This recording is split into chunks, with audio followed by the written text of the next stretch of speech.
வணக்கம், welcome to Rakul YouTube channel. நான் உங்கள் அமுதா சுரேஷ் பேசுகிறேன். 28 வயதான ஆனி ஹிண்டோபா அப்படின்னு சொல்லக்கூடிய அந்த பெண். இவங்க வந்து ஸ்வீடனில் இருக்காங்க. இந்தியாவை சேர்ந்தவங்க. கூட அவங்க பேரண்ட்ஸு மற்றும் அவங்களுடைய சகோதரி எல்லாரோடையும் ரொம்ப அன்பாக பழகக்கூடிய இந்த பெண். ரொம்ப டேலண்டட் பொண்ணு. நினச்சதை செய்யக்கூடிய திறமையும் ஆர்வமும் ரொம்ப சந்தோஷமாக இருக்கக்கூடிய ஒரு பெண். எந்த கட்டுப்பாடும் அவங்களுக்கு விதிக்கப்படலை. அந்த அளவுக்கு தான் நினச்சது எல்லாமே ரொம்ப இந்த லைஃப் வந்து ரொம்ப ஈஸியாக எல்லாமே வந்து எந்த கஷ்டமும் இல்லாமல் அமைஞ்சது அப்படின்ற ஒரு சந்தோஷத்தோடு வாழக்கூடிய அந்த பெண் தன்னோட கசின் இருக்கக்கூடிய லண்டனுக்கு அவங்க வந்து போகிறாங்க வேலை விஷயமா.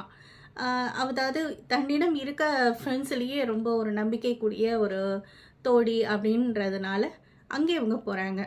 அங்கே போகவும் என்ன ஆகுது, அங்கே அவங்களுக்கு வந்து 30 வயதான ஷெரீன் என்பவருடைய அறிமுகம் கிடைக்குது.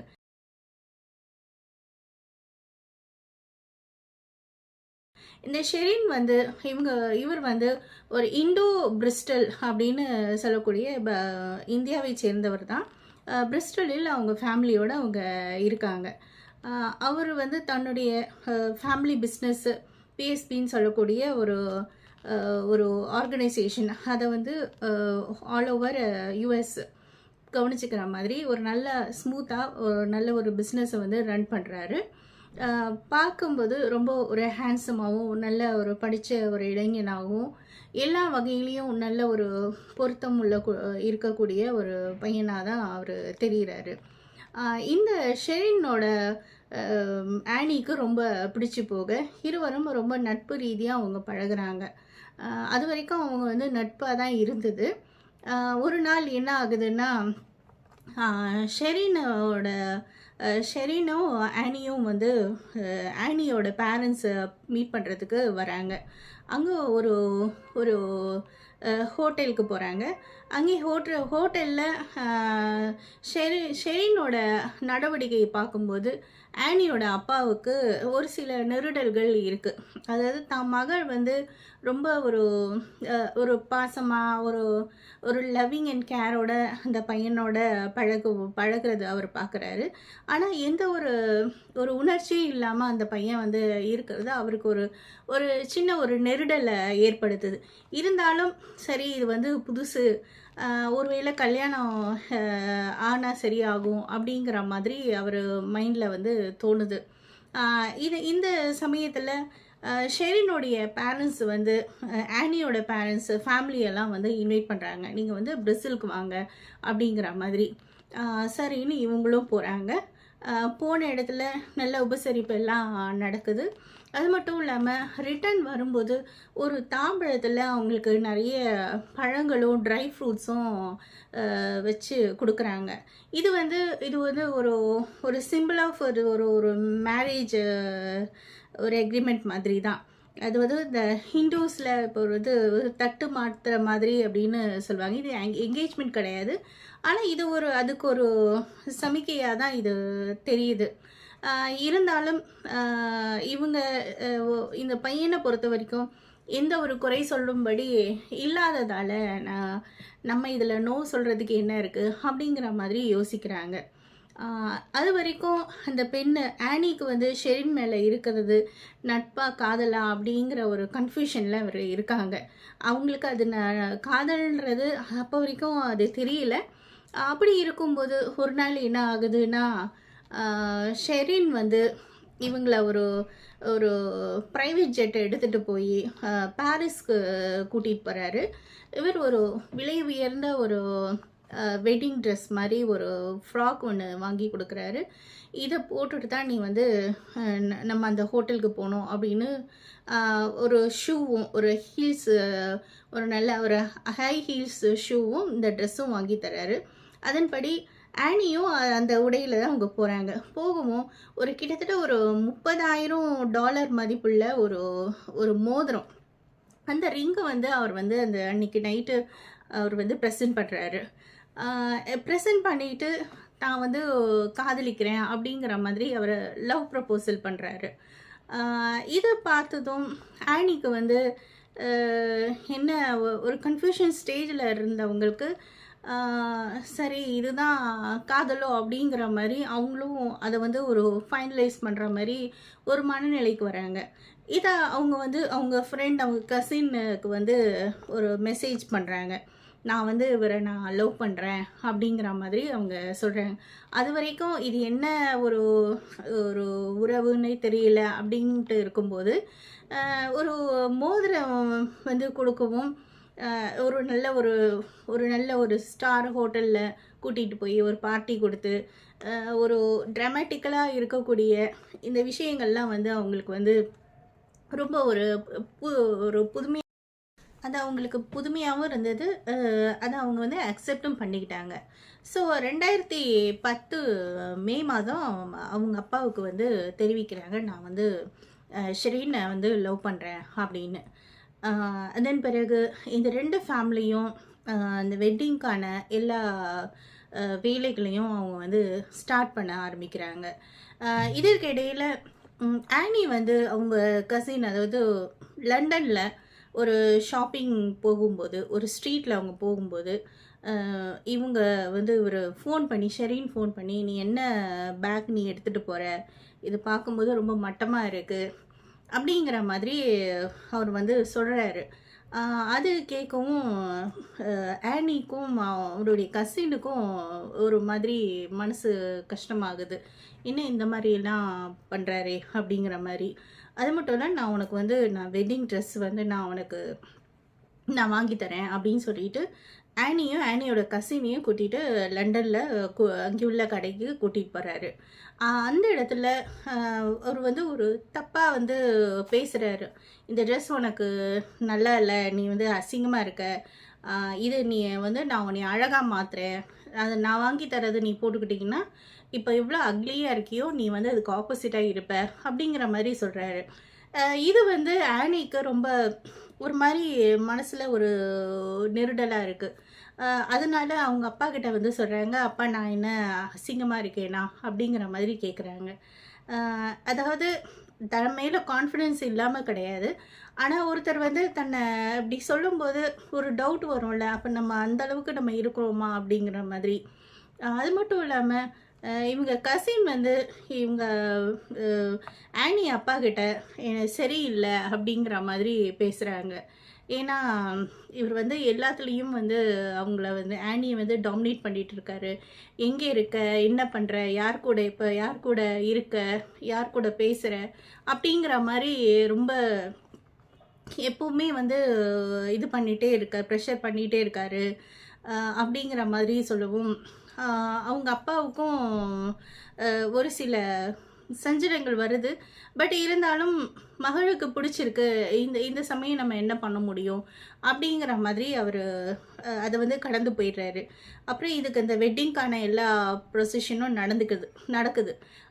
நடக்கும்போது ஆனிக்கு இன்னும் ஒரு மன உறுத்தல் இருந்துக்கிட்டே தான் இருக்குது. அவங்க வந்து சொல்லிக்கிட்டே இருக்காங்க அவங்க ஃப்ரெண்டுக்கிட்ட, எனக்கு வந்து இப்போ கூட நான் வந்து இந்த கல்யாணத்தை நான் வந்து நிறுத்திடலாம், ஆனால் வந்து இவ்வளோ அரேஞ்ச்மெண்ட்ஸ்லாம் பண்ணி இவ்வளோ பண்ணதை வந்து தப்பாக போயிடும், இப்போ நான் வந்து கால் ஆஃப் பண்ணால் ஒருவேளை இது வந்து நாளைக்கு இது சரியாக வரலைன்னா கூட டிவோர்ஸ் கூட பண்ணிடலாம் அப்படிங்கிற மாதிரி அவங்க பேசுகிறாங்க.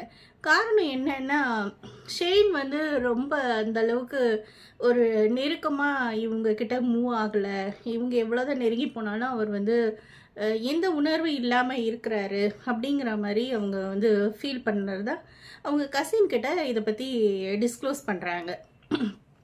இப்போ இந்த கல்யாணம் வந்து எப்படி ஒரு 350 பேர் ஃப்ரெண்ட்ஸ் ரிலேட்டிவ்ஸ் எல்லாரும் சேர்ந்து ஸ்வீடனில் நடக்குது இந்த கல்யாணம். அப்படி இருக்கும்போது கல்யாணமான ஒரு அடுத்த நாளே வந்து இவங்களுக்கு வந்து அவங்க அப்பா ஆனியோட அப்பா வந்து ஒரு ஹனிமூன் ட்ரிப்பை வந்து போடுறாரு. எங்கே அப்படின்னு பார்த்தா சவுத் ஆஃப்ரிக்கா கேப் டவுனில் அங்கே உள்ள ஒரு சஃபாரி ஃபேமஸ் ஒரு நேஷ்னல் பார்க், அங்கே வந்து இவங்களுக்கான ஹனிமூன் புக்கிங்கு. அது வந்து அதன் பிறகு அந்த ரிலேஷன்ஸ் எல்லாம் வந்து ரிலேட்டிவ்ஸ் எல்லாம் கட்டிப்பிடிச்சி அழுது முத்தம் எடுத்து அவங்களுடைய சந்தோஷங்களை பகிர்ந்துட்டு விடைபெறுறாங்க. இவங்க போய் இறங்கி இறங்கி உடனே வந்து ஆனி வந்து தன்னோட பேரண்ட்ஸ்க்கு ஃபோன் பண்ணலை. அதுவே ஆனியோட அம்மாவுக்கு ஒரு வருத்தமாக இருக்குது. இந்த மாதிரி இருக்க மாட்டாள், எந்த ஊருக்கு போனாலும் என்ன நேரம் ஆனாலும் நமக்கு வந்து ஃபோன் பண்ணுவா, ஆனால் நம்ம மக இந்த மாதிரி ஃபோன் பண்ணாமல் இருக்கிறது வருத்தமாக இருக்குது அப்படின்னு ஒரு மாதிரி அவங்க வந்து ஃபீல் பண்ணுறாங்க. அப்படி இருக்கும்போது சரி அவங்களே ஃபோன் பண்ணும்போது அதை எடுக்கிறாங்க. ஆனி எடுத்து அட்டன் பண்ணி ஸ்வீடன்லேயும், அதாவது குஜராத்தி லாங்குவேஜ்லேயும் இங்கிலீஷ்லேயும் பேசுகிறாங்க. அருகில் ஷிரீன் இருக்கிறதுனால சில வார்த்தைகளை வந்து ஸ்வீடன் மொழியில் பேசுகிறாங்க. அதாவது ஷிரீனுக்கு வந்து ஸ்வீடன் தெரியாது. அப்படி இருக்கும்போது ஏன் இந்த மாதிரி பேசணும், நார்மலாக நம்ம பொண்ணு வந்து எக்ஸைட்டடாக இருந்தால் இந்த நம்ம மொழியில் தானே பேசுவா அப்படிங்கிற மாதிரி அவங்க அப்பாவும் ஃபீல் பண்ணுறாங்க, அவங்க அம்மாவும் ஃபீல் பண்ணுறாங்க. சரி இருந்தாலும் அது வந்து கடந்து போகிறாங்க. அப்போது அன்று அவங்க பேரண்ட்ஸ் வந்து படம் பார்த்துட்ருக்காங்க. ஆனால் அவங்களால ஒரு முழு ஈடுபாடோட அந்த படத்தை வந்து பார்க்குறதுக்கான ஒரு மனநிலை அவங்களுக்கு வரல. அன்று இரவு தூங்க போயிடுறாங்க. தூங்க போனதும் இரவு 1 மணிக்கு ஒரு ஃபோன் வருது. ஷெரீனோட அப்பா கிட்டேருந்து ஃபோன் வருது. இந்த மாதிரி அங்கே வந்து நம்ம பசங்களை வந்து யாரோ வந்து கிட்னாப் பண்ணிட்டாங்க, வெளியில் போன ஷெரீனையும் ஆனியையும் வந்து கிட்னாப் பண்ணிட்டாங்க அப்படிங்கிற மாதிரி அவர் பேசுகிறாரு. இதை கேட்டதும் ஆனியோட அப்பாவுக்கு ரொம்ப பதட்டமாயிருது.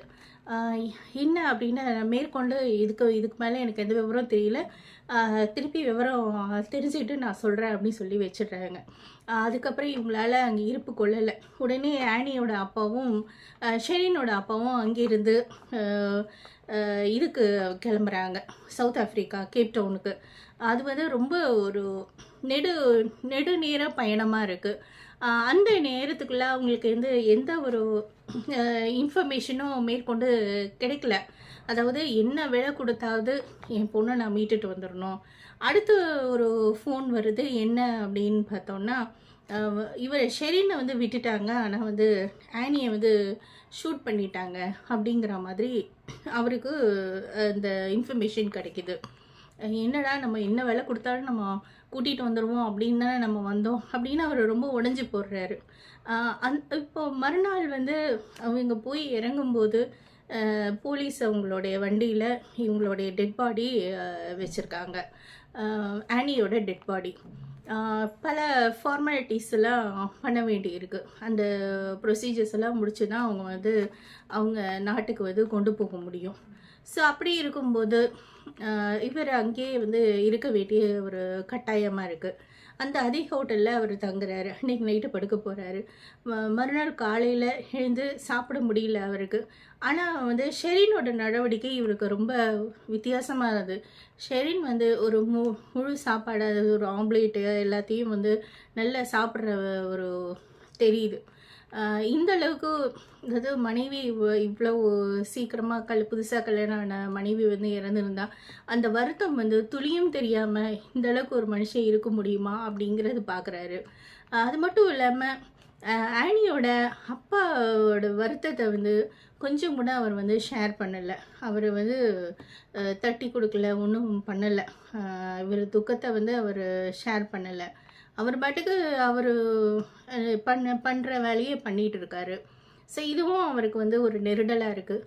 அதன் பிறகு போலீஸ் ப்ரொசீஜர்ஸ் எல்லாம் முடித்து அந்த பாடியை வந்து அவங்க லண்டனுக்கு கொண்டு போகிறாங்க. கொண்டு போய் அங்கேருந்து அவங்க ஸ்வீடனுக்கு கொண்டு போகிறாங்க. அங்கே அந்த கிரிமீச்சஸ் எல்லாத்தையும் அவங்க பண்ணுறாங்க. பண்ணும்போது அதில் அந்த எலக்ட்ரிக்கில் மயானம் அதில் தான் அவங்க கொண்டு போய் அந்த பாடியை வைக்கிறாங்க. அப்போ இவங்க வீட்டை சேர்ந்தவங்க லெட்டர்ஸ் வந்து அதில் வைக்கிற வழக்கம் இருக்குது. அதை அவங்க அம்மா அப்பா தம்பி தங்கையெல்லாம் அந்த லெட்டர் வைக்கவும் ஷெரீன் வந்து அதை தூக்கி போட்டுறாரு. இதுவும் பார்க்குறாங்க. இவங்களுக்கு நடக்கிற விஷயம்லாம் வந்து வித்தியாசமாக இருக்குது. அது மட்டும் இல்லாமல் அன்னைக்கு ஒரு பீஸா பார்ட்டியை அந்த மாப்பிள்ளை வீட்டார் குடும்பம் வந்து கொண்டாடுறது பார்க்குறாங்க. எல்லாமே வந்து இன்னைக்கு இந்த சமயத்தில் எந்த அளவுக்கு ஆனியோட குடும்பம் வந்து உடைஞ்சு போயிருக்கோ, இது டோட்டலாக வந்து வேற மாதிரி இருக்கே அப்படிங்கிற மாதிரி அவங்க பார்க்குறாங்க. இந்த சமயத்தில் கேப் டவுனில் உள்ள போலீஸ் இன்வெஸ்டிகேஷனில் இருந்து ஒரு 2 பேரை வந்து பிடிக்கிறாங்க. அதாவது இந்த ஆர்ம்டு ஃபோர்ஸஸ் யார் ஆனியை வந்து ஷூட் பண்ணாங்களோ அவங்க 2 பேரை பிடிச்சதில் இதில் வந்து என்ன சொல்கிறாங்கன்னா, இதில் வந்து இந்த கார் டிரைவர் வந்து உடந்த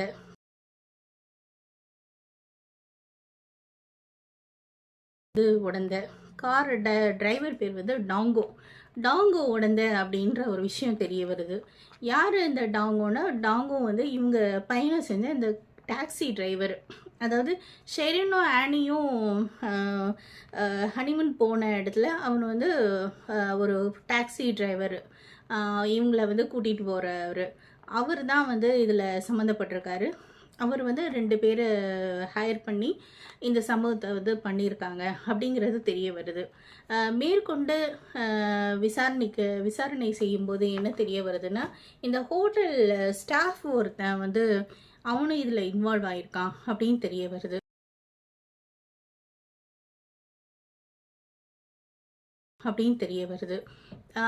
படிப்படியாக ஒன்றன் பின் ஒன்று இது பார்க்கும்போது ஆனியோட அப்பாவுக்கு என்ன தெரிய வருது அப்படின்னா, இது வந்து ஷெரினுடைய ஏற்பாடு. ஷெரின் தான் வந்து இந்த டாக்ஸி டிரைவரை வந்து இந்த ஃபுல் ட்ரிப்புக்கும் ஹையர் பண்ணியிருக்காரு. அது மட்டும் இல்லாமல் இந்த சம்பவம் பண்ண சொல்கிறது அவர் தான்.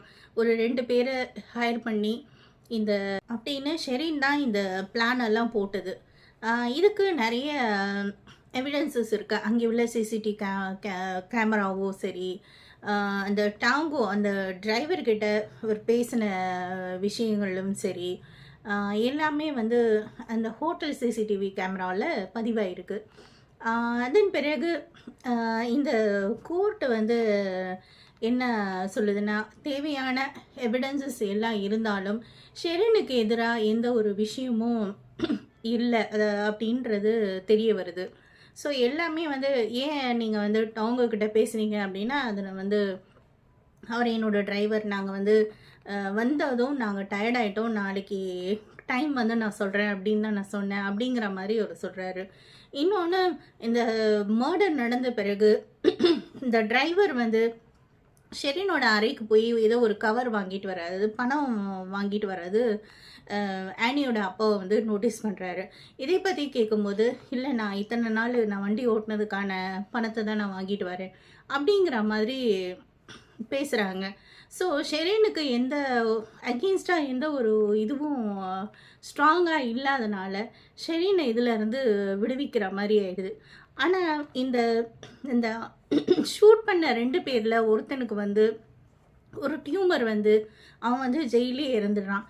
இன்னொருத்தனுக்கு 25 வருடம் சிறை தண்டனை கொடுத்துட்றாங்க. இன்னொன்று, இந்த உண்மையை அப்பப்போ சில விஷயங்களை சொன்ன இந்த டாங்கோ அந்த டாக்ஸி டிரைவருக்கு ஒரு 8 ஆண்டு காலம் சிறை தண்டனை.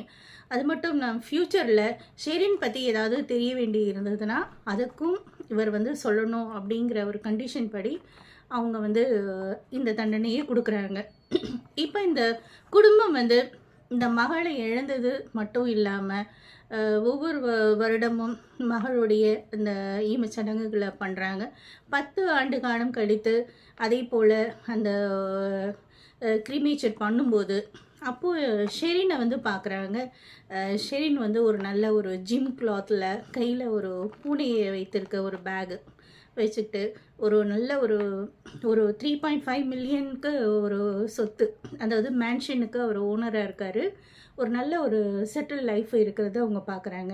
இதை பார்த்து ஆனியோட அப்பாவுக்கு ரொம்ப வருத்தமாக. இதெல்லாம் நடக்கிறதுக்கு என்ன காரணம் அப்படின்னு பார்த்தோம்னா, இந்த கேஸ் விசாரணை நடக்கும்போதே மறுநாள் வந்து பேப்பரில் ஒரு விஷயம் வருது. என்ன அப்படின்னா, இந்த ஷெரின் வந்து ஒரு கே அப்படிங்கிற மாதிரி, அவரால் பெண்களுடைய எந்த அளவுக்கும் வாழ முடியாது, இவனுக்கு வந்து மேல் ஃப்ரெண்ட்ஸ் தான் இருக்காங்க.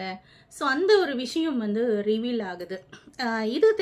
இது அவருடைய இந்த லேப்டாப் இதெல்லாம் எடுத்து பார்க்கும்போது போலீஸ்க்கு இந்த விஷயங்கள்லாம் தெரியுது. அவருடைய லேப்டாப்பில் நிறைய வெப்சைட்ஸ் இருக்கிறதாகவும், அந்த ஒரு பர்டிகுலராக ஒரு லண்டனை சேர்ந்த ஒரு கே சொசைட்டி அதில் வந்து அவர் மெம்பராக இருக்கிறதாகவும் பல விஷயங்கள் வந்து அதில் தெரிய வருது. இருப்பினும் இதெல்லாம் வந்து ஒரு எவிடன்ஸாக எடுக்க முடியாது அப்படின்னு சொல்லிடுறாங்க. இந்த ஆனியோட கொலை சம்மந்தப்பட்ட எந்த ஒரு ஸ்ட்ராங்கான எவிடன்ஸும் இல்லாததுனால ஷெரின் வந்து இந்த கேஸ்லேருந்து விடுவிக்கப்படுறாரு. இந்த குடும்பம் தான், அந்த ஆனியோட குடும்பம் தான் ரொம்ப வேதனைப்படுது. ஆனியோடைய அப்பாவுக்கு ரொம்ப பெரிய ஒரு சோகத்தை இது உண்டு பண்ணுது. தன் மகள் வாழ ஆரம்பிக்கும் போதே வந்து வந்து வாழ உயிரை வந்து இழக்கிற ஒரு கொடுமை வந்து யாரும் பார்க்க முடியாது.